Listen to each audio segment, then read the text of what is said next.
Good, good, good. You're prepared. I tried to be as prepared as I could, but anyway. Hey guys, we are so excited because, yes, I dare say we are possibly shook again by this week's episode of X97, the thrilling penultimate episode of this season. Um, Very amazing episode, a lot of visual treat and excitement. It was like definitely up there, like did not disappoint. So I'm very excited to get into it with my friend Philip here. Hi, Philip. How are you? Good. Um, How are you? I'm good, thank you. So, what did you think of this week's episode, episode 9 of X-Men 97, season 1? Well, I'm just going to start with what are we going to do after next week? I'm gonna cry. Like I've already like planning. I know I'm like, damn it. Like I'm gonna have to start watching the first series. So That'll I've be, got my but work cut out for me. But I can't to share that experience with you. But back to this. This is like my weekly like TV crack. I mean, good God. It's just, they just keep up in the ante, like I said, every freaking week. And I like it started in Genosha. That's probably when they started turning that corner. And first off, I was excited with the opening credits because Storm, yay. Storm yeah, in her classic outfit, double yay. I So know, that amazing, right? Like, did we I ever think we would the see first that? 30 seconds of the episode because of that alone. Which I Um, have to, I'm sorry, interrupt you for 1 second, just because I have to compliment you on your classic X-Men t-shirt by Art Adams, featuring the beautiful depiction of Storm in her classic costume. Like Art Adams just draws her in her traditional costume so good. I mean, of course, we love every Art Adams version of Storm, but excellent cover. That is, the classic cover to X-Men Classic #1, and we all know and love that. So thank you for wearing that today. Anyway, no problem. This shirt traumatized me though when I looked at it after I got it because I think they cut Nightcrawler out of the image and he's on the cover. you're right. How dare they? Well, maybe it And just didn't fit. But yeah, I mean, he's hiding in wow. the shadows because you know how he becomes invisible in shadows. If that's how you're gonna, deal Just with it, then I support that. well, I felt like this shirt was appropriate since they returned to their classic outfits in this episode. Yes, like how amazing was that to see?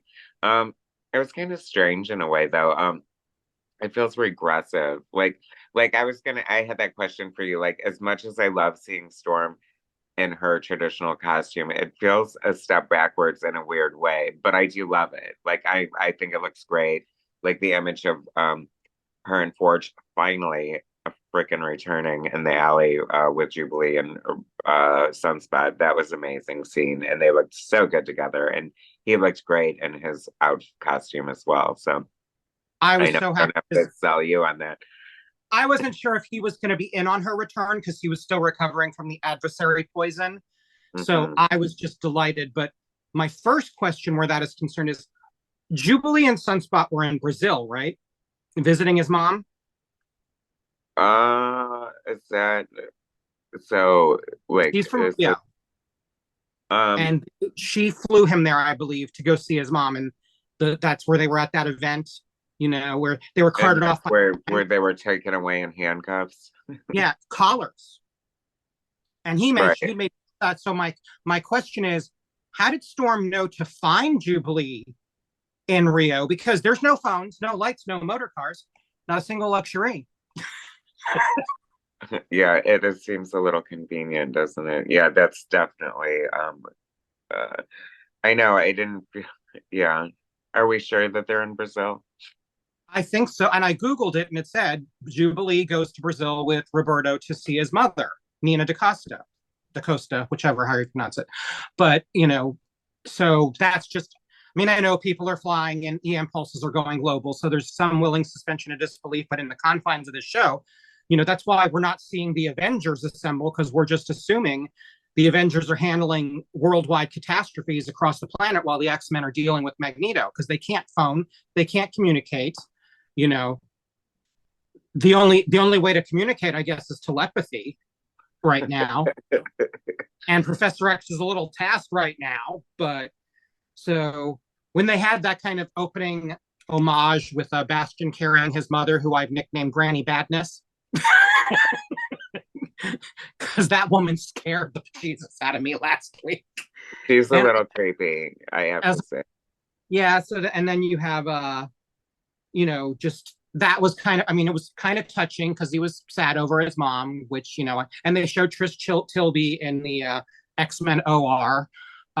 So I'm hoping that if they undo the EMP, that at least Trish can be restored, and some of the people who weren't, anti-mutant before the Right. pulse. And Beast was in there holding her hand and being like, sorry, I roasted you last week. I Right. hope you felt good. I did like that they remembered that he and Forge had a friendship in the original series, so that was a nice nod to that. Because they were allies in the Phalanx Covenant episodes, and they're kind of like the two primary X characters for that 2-episode arc. Yeah. And then I like that they explained that Forge had his little electrostatic deflector thing, so he wasn't rendered inert from the pulse. But my next question is, the X Mansion is in apocalyptic ruins, but Muir Isle has Shi'ar tech. Why would Muir Isle have Shi'ar tech and not the X Mansion? Because, no, yeah, you're right. That doesn't make sense. Well, because Moira, maybe it was more conducive to the genetic research that she was doing on Muir Island, and maybe they had designated. It's like Muir Island, like basically their scientific hub, perhaps, and like, but wait, yeah, I mean, I'm But they would just start with making Xavier's excuses and for then them. go to the outpost Yeah, because because I the feel light like was I in feel like place in the her. comic book they had like the X Mansion was taking advantage of Shi'ar technology, correct? It was As a, upgraded first because of the what do you call it, the Sidrian hunters, destroying the X Mansion again after the X Mansion was destroyed by the Guard Demon. There was a lot. The X Mansion just could not stay afloat for very long for certain periods of time. I know, like, didn't at one point, like, wasn't the like Titan's Tower like a hologram above Earth, and like everything else was like underground to protect it or whatever? Or am I That remembering that? was in the Teen Titans series after when Young Justice picked up and took over the Teen Titans title right after Donna Troy died, for Uh, real. okay, And for real, yeah. for real. And then that's when because that's when Cassie finally really embraces her Wonder Girl. I mean, she did for a while, but she was more doing, instead of just being Wonder Woman's sidekick, she was kind of now at this point honoring her predecessor Donna. But yeah, they did do that. That was like around 2003, 2004, where everything was underground. But that's kind of mirrors what happened with the X Mansion in the 90s when Sinister blew up the mansion in Inferno at around 88. And then they just had the underground bunker where the New Mutants stayed for a while when Yeah. Cable took over. So Hmm. that kind of reminded me. I'm like, oh, did they just take a little note? Did Teen Titans take a note from it? But Teen Titans was constantly taking cues from X Men. Right, exactly. Yeah. Um, No, but no shade. I did. Let's see. Note number 2. So I got to that. Oh, what happens in 12 hours? They're like, the world ends in 12 hours. Who set that doomsday clock, and what's going to happen in 12 hours? I know. Well, because it's the end of the season, we're headed towards that. So it has to be ending in 12 hours. I mean, it And, can't go on. Forge is head of X Factor in this universe as well, and they've Yeah. shown that in previous episodes. Why didn't they, summon X Factor to help with this gold team, blue team divide? You would have Havoc, Polaris. What can Polaris do? Magnet. She could put Wolverine skeleton. Oh, wait, or another, yeah. She could go to the North Pole and maybe fix things. I mean, she is Magneto's daughter after all. Not Yeah. really, but She could at least restore some technology, maybe not worldwide. yeah. I Um, know. Well, I mean, obviously they have like if you whip out your handbook of the Marvel universe, you could probably find a mutant for every to fix every situation, right? I know, but she exists in the cartoon universe and has been in two. Yeah.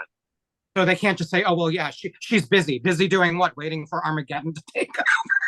I know. What is she doing? Like watching Dallas or something? Or I don't even know what would have been on in Let's see. 97. Melrose Place would have been big in the '90s, you know. Yeah, but all the way towards 97. Yeah, we're gonna have to do some research on that. But yeah, she definitely, I don't know. Yeah, there's no Buffy had reason. started. You She might has have been no watching the first years. season of Buffy. It's like such a lesser tier X-Men. It took Storm like a month and a half to get from Texas to Brazil now, apparently. Like I Yeah, don't on the way to New York. Yeah.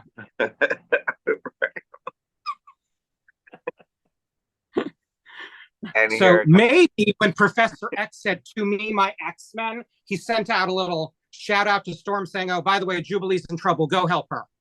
true that. Yeah, like now that I'm back you can establish the psychic control over everybody. I mean psychic rapport.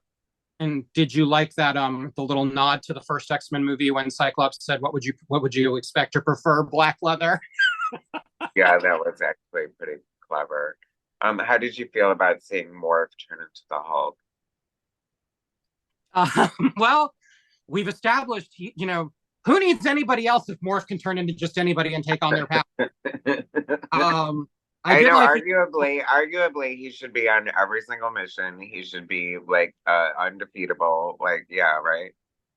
and did you see the Sentinel knocked him into a sign that said DeMayo's Diner? Yes, I noticed that right immediately, and I was very happy to see that. Which, we're gonna have to start asking the question soon. Like, supposedly he's written the second season, apparently, but um, can the show really survive without him? Like, they're gonna have to do a James Gunn, like, and just bring him back. I mean, they're Uh, just gonna have to, like, I'm sure there's a campaign online, but of course, there's all this radio silence. We don't know exactly what happened, blah, blah, blah. well, So, he's not in prison, so give him his job. I'm just kidding. And, like, yeah, I know I could be eating my words when I find out. Like, please just put us out of our misery. Like, maybe they're just waiting for the end of the season. They're like, okay, now we can tell you. yeah, or, I don't even want to speculate, to be honest. yeah. But at least we got season 2 written. Yes, yeah. And then could And you imagine, like, season 3 is like just god awful and I think he may have plotted out part of season 3, but he definitely, from what I've heard, he's season 2 is all like it's already written or plotted out. So they probably haven't like you put it together or filmed it or however.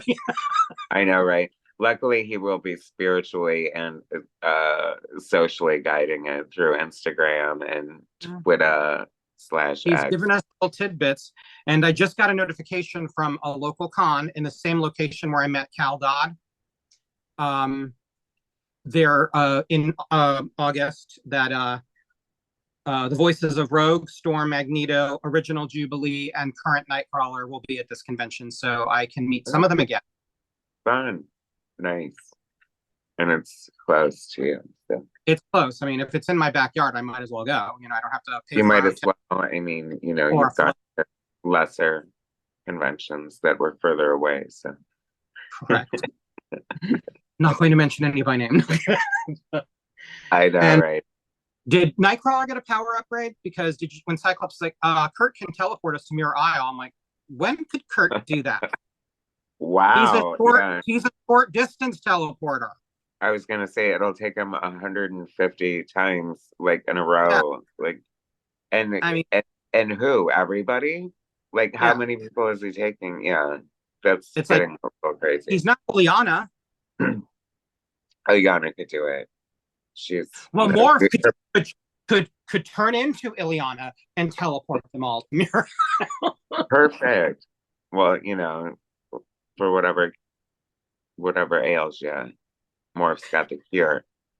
Why doesn't he just become Galactus and I don't know, just stomp on everybody? And Or become Phoenix. so, where is Val Cooper? Is this Mystique? Are we gonna get that next episode? Like, I hope so. I felt like it kind of gave me the chills, like seeing, Magneto go rogue again, no pun intended, but like I kind of He's gone like rogue a lot. I feel like it was very, it was kind of interesting too that she would go back to her original green costume that could arguably be symbolic of her, going kind of dark again or returning to her villainous roots in a way. You know what I mean? Because even though they weren't necessarily that, I mean, that's as close as we'll get right now to the Brotherhood of Evil Mutants. But Well, they had I, them in the original series led by Mystique, but Rogue clearly is taking Colossus's role as the defector from the X-Men to Magneto's cause, because in Fatal Attraction, so the yeah, storyline yeah, yeah. 93 summer crossover, that's Mhm. when Colossus just decided he'd had it with Xavier's dream. He was done, and he joined up with Magneto. So Rogue is taking that part, and it just makes a lot of sense considering she was his, apprentice, foster child, and girlfriend. Right, exactly. We're Uh, speaking of Rose plays, right? but that was and I was just wondering, is like, was that symbolic of her going back to her rogue days, or the fact that they were just getting everybody they could into their classic outfits for this episode because all their original outfits were blown up in the X-Men mansion? I think that they should return. They should de-age her and Storm and do the Lil Ro and Lil Rogue hour. I know, right? I love whenever you say Lil Ro. That's just cotton candy for me. So I keep it up. know, it's just comedy gold right there. It is. It's Um, great. but I felt like it was kind of weak. Like we needed a bigger, like Magneto needed more people on his side. Like, you know what I mean? They couldn't Are afford the we are we gonna have a big? What is gonna happen? Okay, so I mean, that was some climax. But did you see that coming? I mean, of course, I saw it coming right before it happened, but I, you know, I don't know. I think it is a very, like, obviously a very compelling storyline. I have to say, I was shocked by it, and it's kind of crazy that they're having, um, at first I thought they were going to have him kill Wolverine, and I thought, oh, or I mean, have him kill Magneto, and I thought, oh, that'd be good. Have Magneto be like a martyr now and somehow go from there. But then, like, when he was like, oh, yeah, no, I'm just going to rip out your adamantium skeleton, well. which, Go ahead. no, no, no, you, please. The owner of DeMeo's Diner, he spoiled, or he gave a little teaser that Fatal Attractions pays into this week's episode. So, I figured that was a huge possibility, was the skeleton thing. But, another theory, which I agree with, that next season Gambit returns as the Horseman of Death and Wolverine returns as one of the other three. And that's when he gets his adamantium back, that Apocalypse maybe regrafts it to a skeleton. Because, Bone Clawed Wolverine ain't gonna shouldn't last any longer than Powerless Aurora did. I hope not, and hopefully, like he doesn't lose his nose somewhere along the line because that was that. And I love my coworker gave me the best laugh, and this shows the perspective of someone who's like really into the show but has no idea what's going on. Um, he said, "Oh my God, so what happens now that he took out his adamantium? Is he going to be left with the bone or the wooden claws?" And I was like, yeah, like with his, I know, have his wooden teeth and his wooden skeleton. Like, why would he have wooden claws? But I mean, actually, they'll be bone. Like, they were No, bone, which is they're bone. gross. And I when don't they know. broke, they regenerated. So that, since he didn't have the adamantium to make him unbreakable, they use that excuse of, because of his healing factor, his bones regenerate if they're broken off or regrow. Right. And his um, claw popping sound effect goes from snicked to schluck, which is gross. Uh, and then I wanted to ask, DeMeo's Diner. It's like, when Magneto said, "You abandoned us for your Shi'ar bird queen." I'm like, Oh my he God. was I laughed dying. so hard and I He thought of was you immediately. dying and taken into outer space. He didn't just say, "I think I'm going to go hop on the next shuttle to get my freak on with my bird girl. I mean, that's not what happened.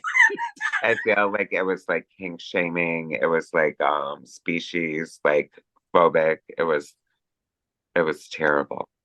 It was just, I'm like, your book revisionist history much? Hello. Of course, I was living for it at the same time because I had the same sentiment. I felt like what are you doing off in your little love nest? But Get it it? was, Because she's a yeah, bird. I saw it. Okay. Good. And then, when Magneto's talking about the child dying in this, this dying world, I'm like, so your solution to this crying child is to wipe out all children across the planet in 7.5 hours you're when Armageddon starts. So remember, I would like to have like and Magneto has like way too many clothes on now. I would like to see like the Charles Xavier of like when he was being held by the Morlocks or whatever, and Callisto dressed him, didn't Oh, he? and the tire, and he was all buff all of a sudden. Yeah, like whatever. I always loved how Xavier always had like this rocking body despite being paraplegic. Like, I mean, how? Yeah, I mean, he was more like Professor XX Xavier. I know. And then they were, when they cloned him, they were like, unfortunately, your clone has been working out. And they should have established that his clone was genetically or physically younger, like Magneto was when he was rebirthed. The thing that I found weird though is like, why give Cable another costume? Like he's like, oh, turn into this costume. Like it just seemed kind of like, I think that was just a standard X-Men costume that he had for several years in his own comics. So it was another nod to, because I was just like, I mean, I guess he did have different costumes, but I was like, I guess I have like such little like I could care less about Cable. Like I didn't, but I guess he did have different costumes at some point. I and, guess. I loved Rogue's little speech when she, turned over about who dies next. Jean, been there, done that. And then she said, more 30 minutes into his first mission, he was blah, blah, blah. He was like off. And I'm like, it's like, that was hilarious because literally in the first episode of the series, in less than 30 minutes, he's off. But I mean, they had kind of established he'd been a member for a while, but it's little trivia like that just makes me chuckle. And Well, how many can Jean die and come back? My yeah. sister thinks that Cable obliterated her out of existence. I'm like, I didn't see that. I just saw him going toe to toe with her, and she's saying, "Love you, Scott." And then Scott's mental, rapport with her was like cut off. So she could have been knocked unconscious. I don't think they're going to kill Jean off. I know. I feel like I guess I'm so desensitized because of Marvel's revolving death on door that I'm just like, oh no. Like we could see somebody's head be blown off right now, and I'd be like, no, they're fine. Like they'll be back. Like it'll rematerialize or something. Like whatever. It's the X-Men that you know. That That's what sisters we're. for themselves moment with Storm and Jean was life nice though. Oh my God, I did love that. I love the bond between Ro and Jean, and yeah, so that was nice to see. Mind your weather your mind. I know, like she is definitely does not disappoint in the show. I love Storm's depiction in the show is so good. And once again, props to the animation. It just looks so good. It was so good. And I will have to say once again, this Jean would original recipe Jean or the Jean Gasm Jean from the first series, she never would have lasted 2 seconds with Sinister. The fact that she was doing I'm like, oh my God, this is awesome because she would have fainted in 1.5 seconds or been knocked out or something would have hit her in the back of the head or I'm like, she is just take no prisoners Jean. So I am loving her depiction in this series. I know you're not a huge fan of hers, but when you go back and rewatch the original series, you're like, oh God, go back to, let's turn forward time. Let's go to 97. advance. Oh well, I'm sure I would. Yeah, that's my big fear, right? I mean, you're going to love a lot of things, but it's definitely a lot of it's dated. This to me just holds up. It will hold up better in 20 years because it's written definitely more maturely and not just one-off episodes here and there with a couple of stories. It's one long-standing story throughout the entire season that is just it's coherent, it's intense, it's take no prisoners. It's again, it's cartoon crack. It's sweeping, it's epic, it's amazing, it's uncanny, it's everything I want it to be. It is. It's just really that good. And it's funny because I don't know how, like I feel like that I I I I I feel compelled to say like we didn't know it was going to be this good, but I just had this great feeling about it. Or like I was oddly excited about this cartoon for some reason. I had no idea why. Like it shouldn't have been any better or worse than the original series, and I was not like as excited about it that as I was this. And I'm so glad it paid off. Like it is so good. Like I do feel like it's definitely like a blockbuster for them. I feel like it's exceeded expectations. It's definitely like I don't think people expected it to be this good. Like how could anyone expect it to be this good? And I think it is genius. Like I just talked to someone recently and he was like, I was not excited about it because I thought like, why go there again? Like, why bother? Blah, blah, blah. And I think that, people like him are like, that is kind of a good point in a way. So, I think that, when you do start something like that or a resurgence or you have to ask yourself like, we have to make it worth it. You know what I mean? We have to get, and they did such a great job of, I feel like, honoring the cartoon, the comic. Like, I feel like they hit so many, whatever, like they ticked so many boxes as far as Boxes. what they needed to do with it and beyond. You know what I mean? Like I said, like my coworker is obsessed with it. He doesn't even care about the comic or the original cartoon. And that just goes to show what amazing writing there is, but also what great, material they have to work with. Like, there's a reason these characters have been around for, oh God, 60 years. 61 years. And next year will be the new X-Men's 50th anniversary. The Wow. new man will be 50 years old. The new X-Men, is like the Dave Cockrum, Len Wein new X-Men. Wow, that's amazing. I hope that they do amazing things with it. I hope that I'm very upset that they still have left John Byrne out of the mix in all of these things. And they give Byrne no love. And he just seems like such an important part of the X-Men history. You know, I mean, it's arguably, we could say, without him, they might not have, you know, gotten to where they were. I mean, yeah, you had Claremont who was doing a great job, but you know, once Byrne showed up is when X-Men became, what it just became. And but even Byrne tries to like he feels like the X-Men were getting popular anyway. So I guess you could argue like it could have been a different artist and it would have still gotten as popular, but I beg to differ. I feel like there was just something magical about what Byrne brought to it. He was co-scripting or co-plotting a ton of it. He brought a lot to the table. He gave us Alpha Flight, for better or worse. I know not everyone's a great Alpha Flight fan, but I'm a huge Alpha Flight fan. He gave us the brown and orange costume of Wolverine that we saw in this week's the episode. best team ever. Yes, I love that costume so much. I think it looks great. And Storm's costume looks so good. And that's what I wanted to say about the animation too. It's like that cannot be easy with that flowing cape and that hair. And oh, It's stunning. I consider Byrne the peanut butter to Claremont's chocolate. Once you good put them together, analogy. you had the best candy bar ever invented, in my opinion. Can I get an amen? Because that is actually my favorite candy. And like if I could only eat one thing for the rest of my life, it would probably be Reese's peanut butter cups because And there's just like not like I don't um, have to. They are comic Reese's.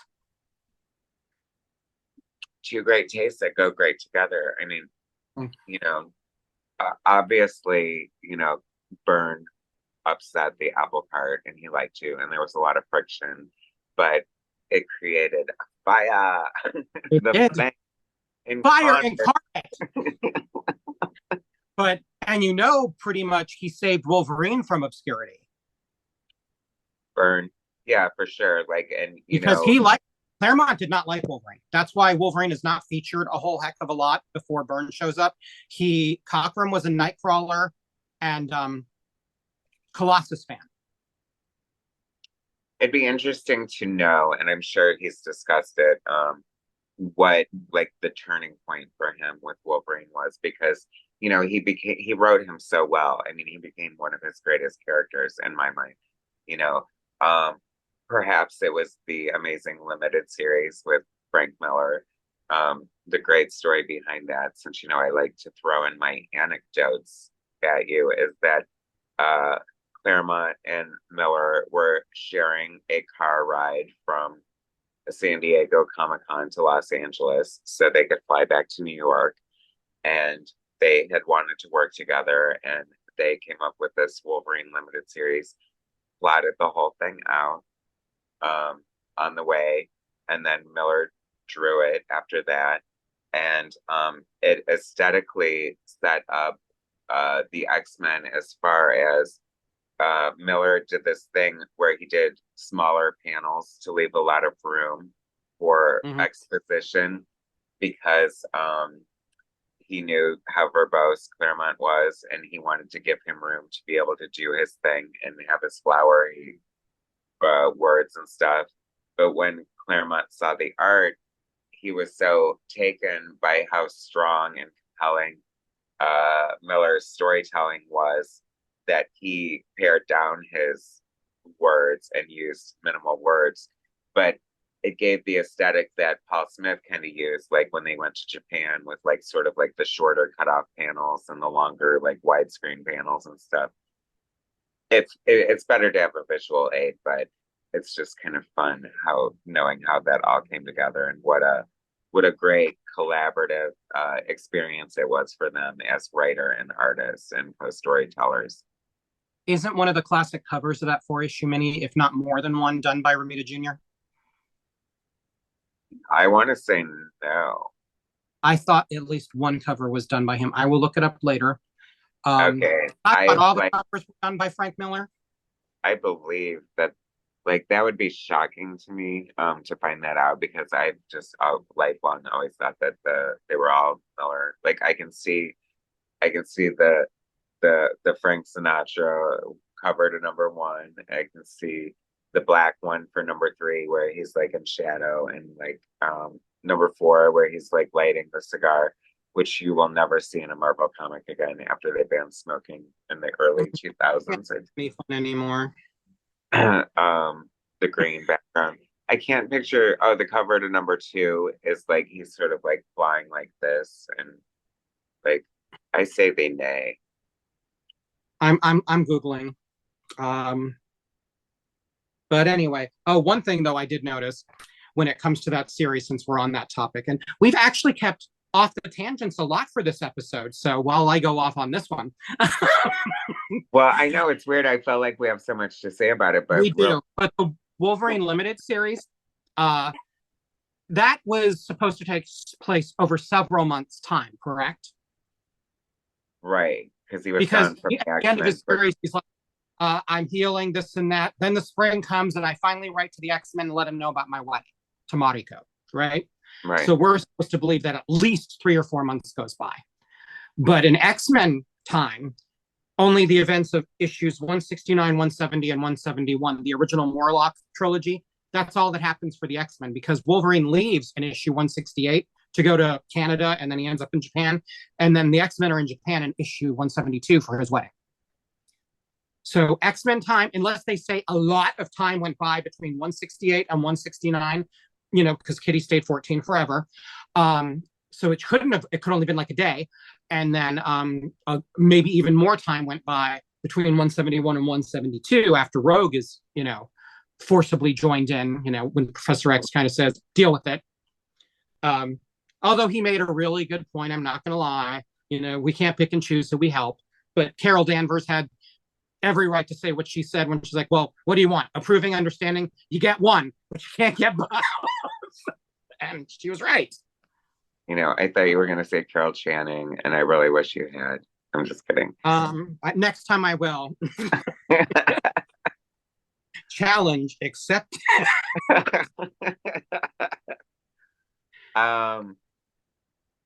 I think that, yeah, I mean, true that. Like, I think Rogue was, like, I don't know. I loved her being in it. Like, but I loved her. I loved her, as in Miss Marvel, fighting Miss Marvel, and when she looked like a 40-year-old gym teacher. Like, I was living for her at any rate. So I was happy. I was happy when she joined the team. I mean, it was a little like, of course, I was, I felt their pain and everything, but And like I think Kitty was one of the ones who was like the most resistant, but I'm like, you never even met her. well, I was gonna say I must have read Avengers Annual 10 after like reading her in and I think I did that was the case. Yeah, 100%. Because I wouldn't have liked her as much if I would have read Avengers Annual 10 first, I feel. Because she did Yeah, do Carol dirty. So she was just some poor waif who showed up at Xavier's mansion that I had no past. I hadn't read Rom 31 and 32 or 32, which was her path to redemption. right. Because she got nice in those issues. Because she fights to keep him alive. They say there's an argument that when she kissed Rom and like absorbed his memories, she saw what being a hero was all about, and maybe some of his humanity transferred over to her.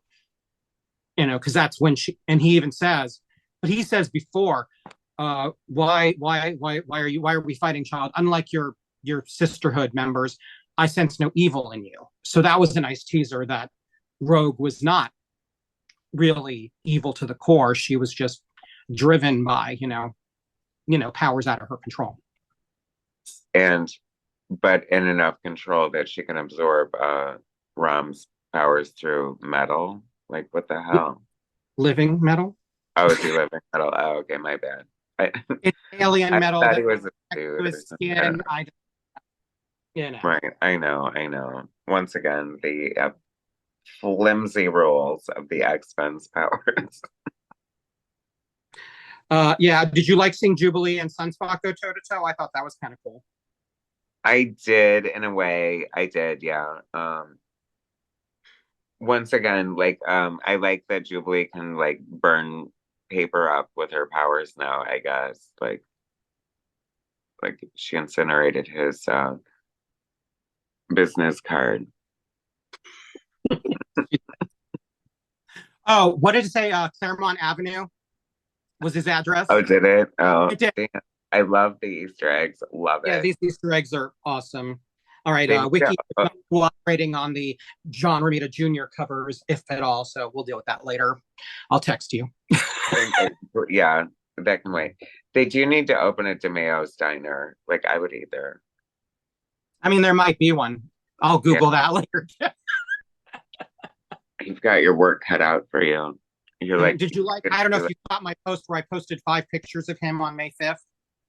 I did. I did. I felt like it was extremely low hanging fruit. I'm just kidding. Well, fruit was involved.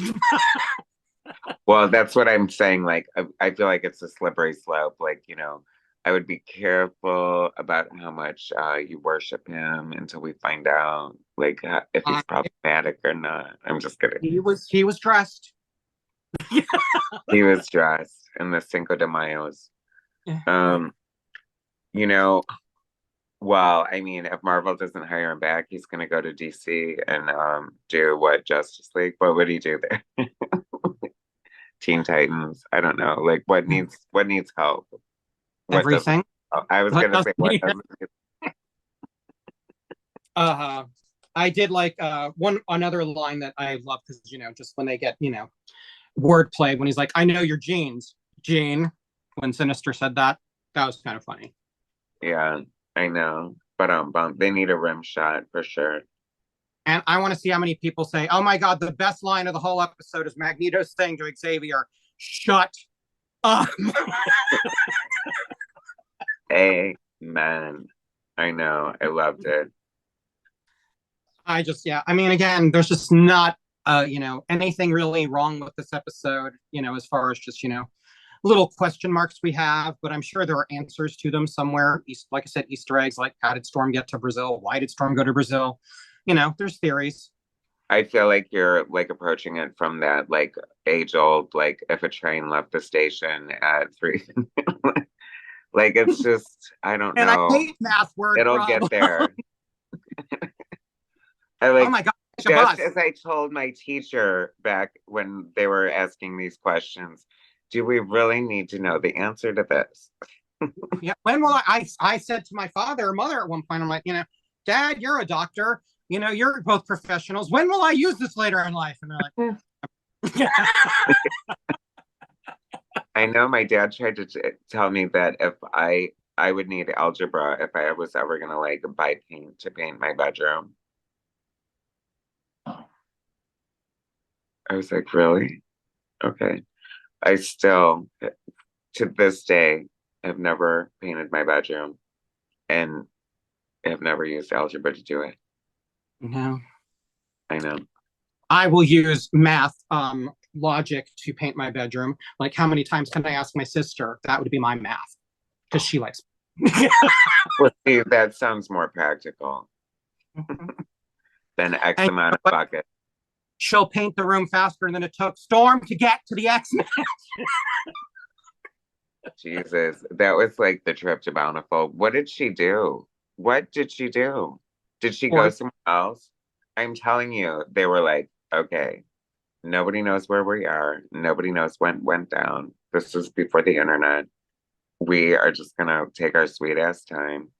We have plenty of time to get back to. I know all hell's breaking loose. We saw Gambit get murdered on live television or whatever is happening. I can fly.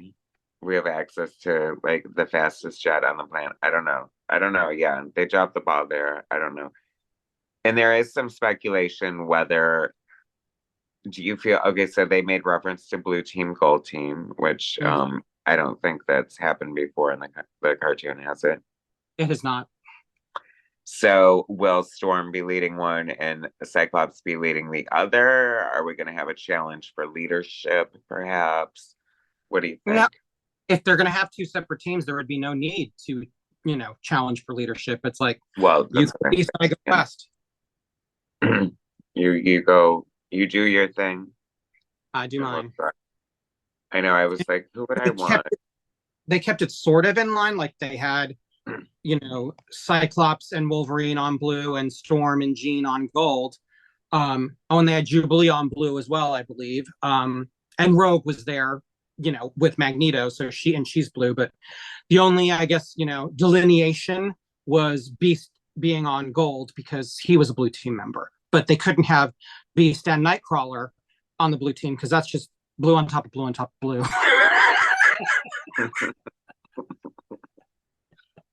I know. I mean, it has to be color coordinated. I feel like that's more important than algebra.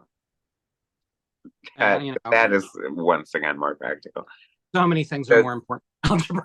we only have, I am so sad. We only have one episode left. I'm going to lose my mind.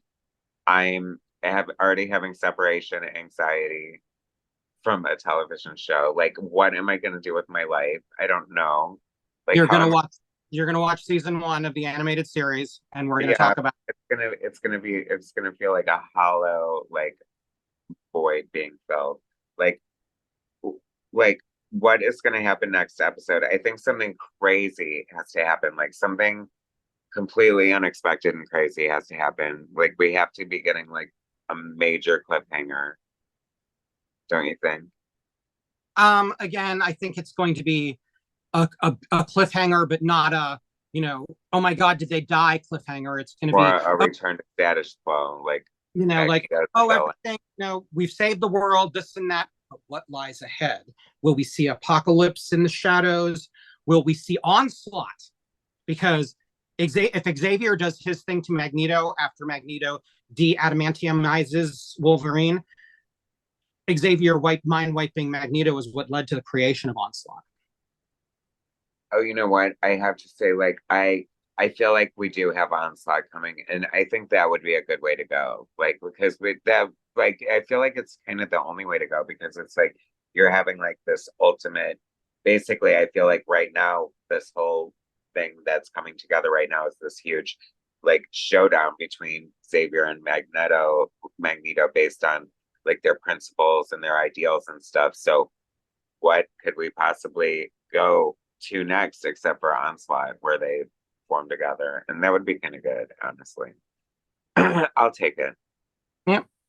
And unfortunately, it means Magneto is gonna, stay fully clothed for the duration. But whatever. That I know that is very upsetting. Like, how can we get him naked again?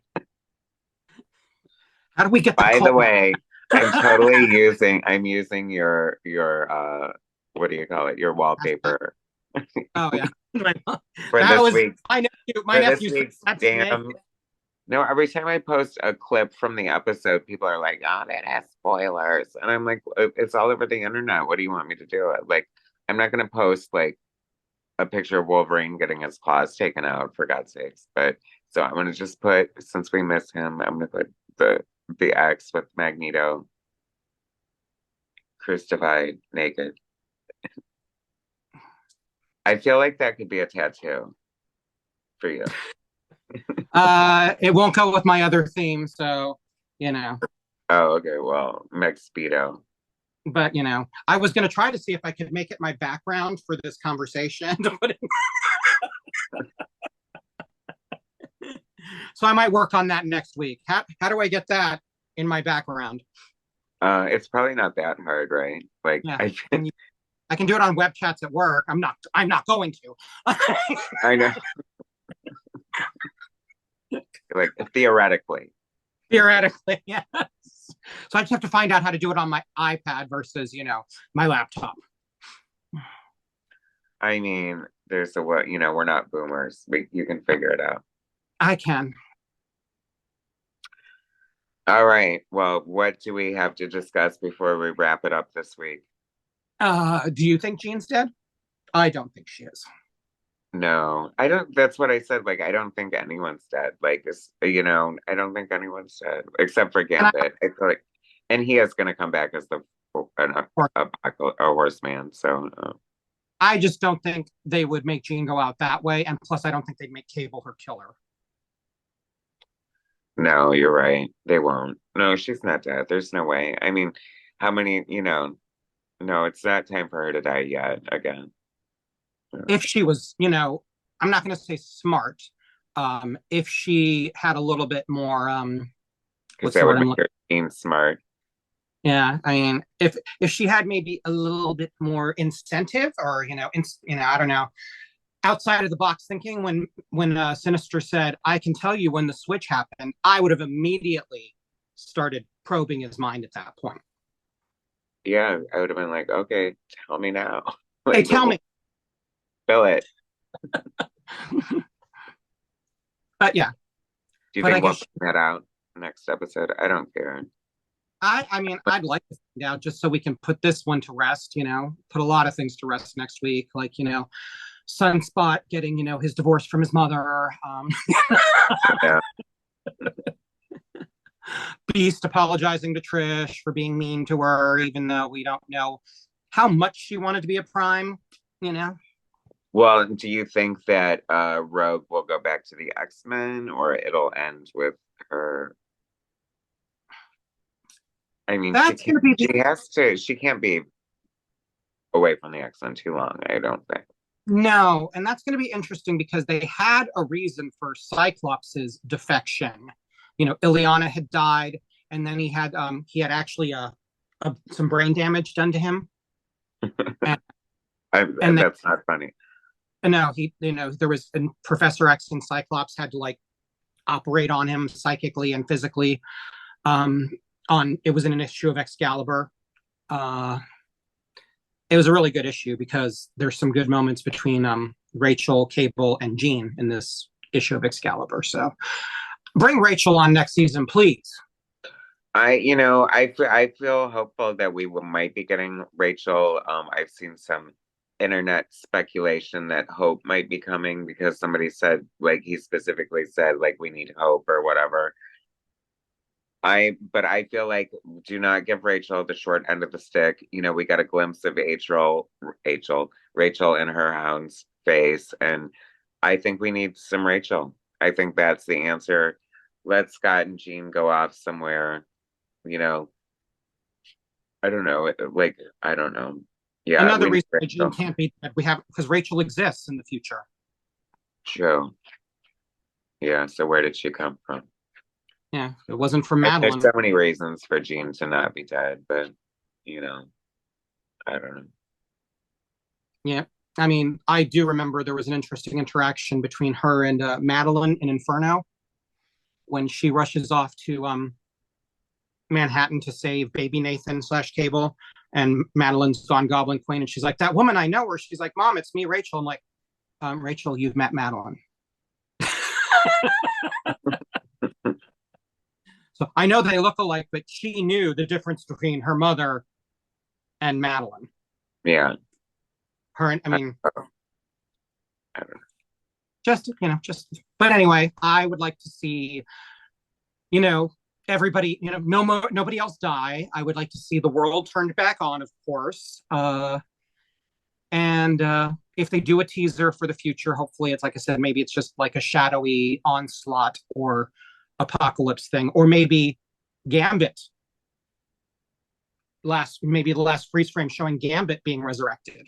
I just feel like on one hand, like like I think that the first season has been so amazing. I feel like they're gonna end on this big epic kind of thing, like a Stranger Things kind of like gasp moment cliffhanger that'll probably allude to Onslaught, and I think that's might be where we're at.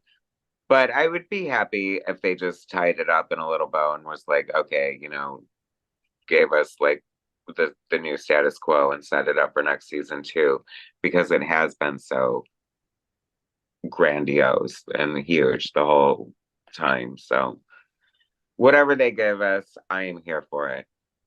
And we'll be cheering and crying at the same time next week when we discuss it. We will, we will, we will.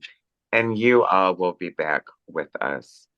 And aside from that, I can't think of anything else I really want to say about this week's episode, except for the fact that it was fantastic. Storm is back, Excellent, thank God. astonishing. It was astonishing. It was. Ah, ah. I know. I was like, was there any other adjective? X-Men? I don't think so. Amazing. Amazing. Wait, I don't. Did they do amazing? We did astonishing, uncanny. Are there any other? Like, I feel like those are the only two worth mentioning. Mm-hmm. All right, everybody. Well, we're going to end there and we will be back next week and you will be here with us. Make sure you subscribe and like this video because you do not want to miss the thrilling season finale, epic conclusion, and our recap and reaction. All right. Thanks for being here, Philip, and I will see you next week. Okay. Yep. Take care. Bye.